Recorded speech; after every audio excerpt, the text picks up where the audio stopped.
Okay, welcome back. And in this video, we're going to wrap up Chapter 9 of the Rathus introductory text by exploring some more theoretical approaches to developmental psychology, starting with Erik Erikson. Then we'll kind of continue our journey down the lifespan. We're going to look at adolescence, adulthood, and then finally the end of it all, which is death, which unfortunately awaits all of us. Not to be dark and gloomy, but none of us will make it out of this life alive. So it is a bleak reality for all of us. So anyways, we talked about some theorists in the last video, Kohlberg and Piaget and Vygotsky. Now we're going to introduce another theorist, a really important one, Erik Erikson, who was a follower of Freud. He's considered sort of a neo-Freudian.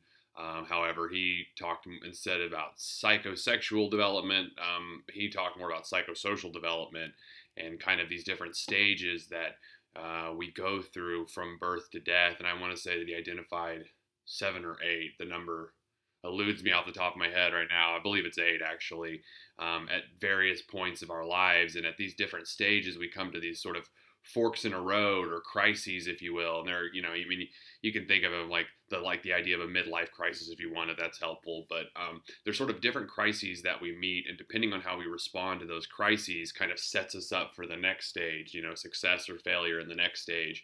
So the first stage that Erik Erikson talked about is trust versus mistrust, and this happens very early on in life, where children are literally learning how to either trust or mistrust their caregivers, the people who are providing for them. And this really sets up for how they view relationships for the remainder of their life. If the first year or two of your life is surrounded by really strong, positive, warm relationships with your caregivers, they're meeting your needs, they're taking care of you, they're providing love and warmth and all those things that children need, that really sets you up for the next stage, the autonomy versus a shame and doubt stage. But conversely, if you have parents who are not providing those, or caregivers who are not providing, for their children and meeting those needs, then that kind of sets you up for the next stage as well, but maybe in a negative way. And so it is sort of a balancing act as well. It's not kind of 100% trust, 100% mistrust, one or the other, black and white.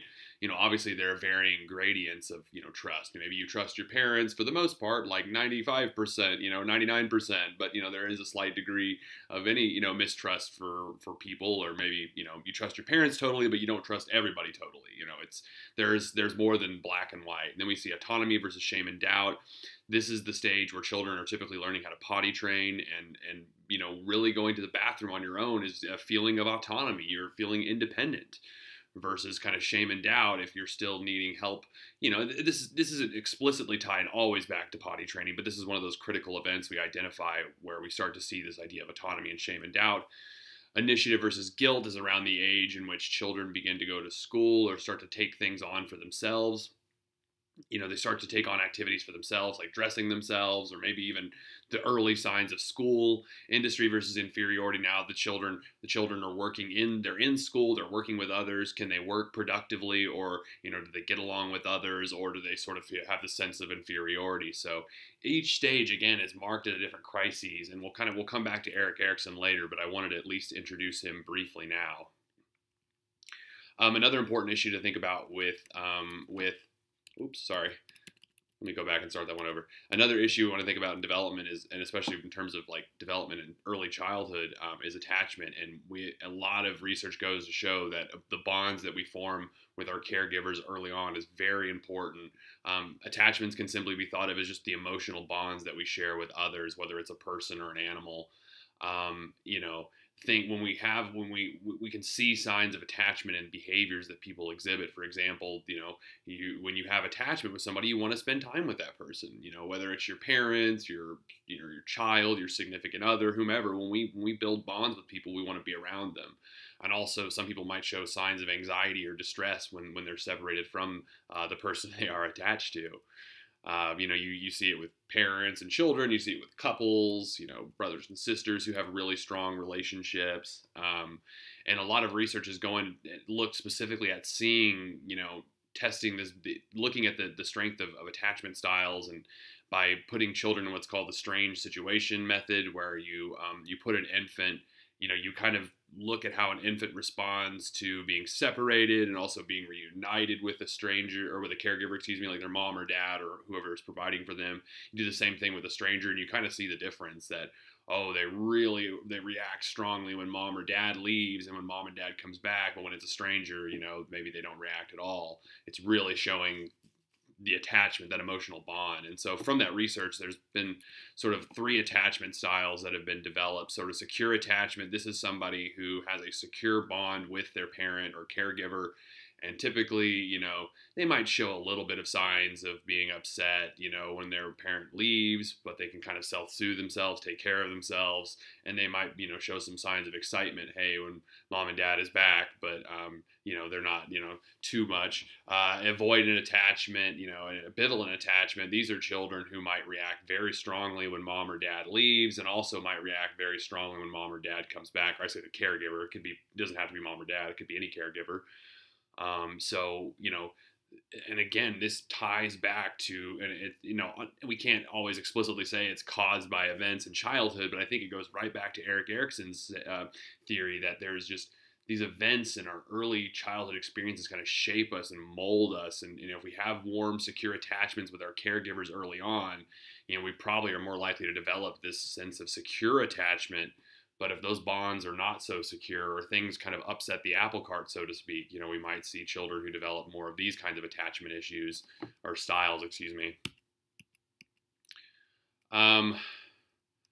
There's different phases in terms of how attachment develops. At first, children, when they're first born, maybe they will kind of show attachment. They have preferences, of course, but they might not necessarily. They might attach to mom, dad, grandma, grandpa, cousins, aunts, whoever picks them up and kind of loves on them at that point.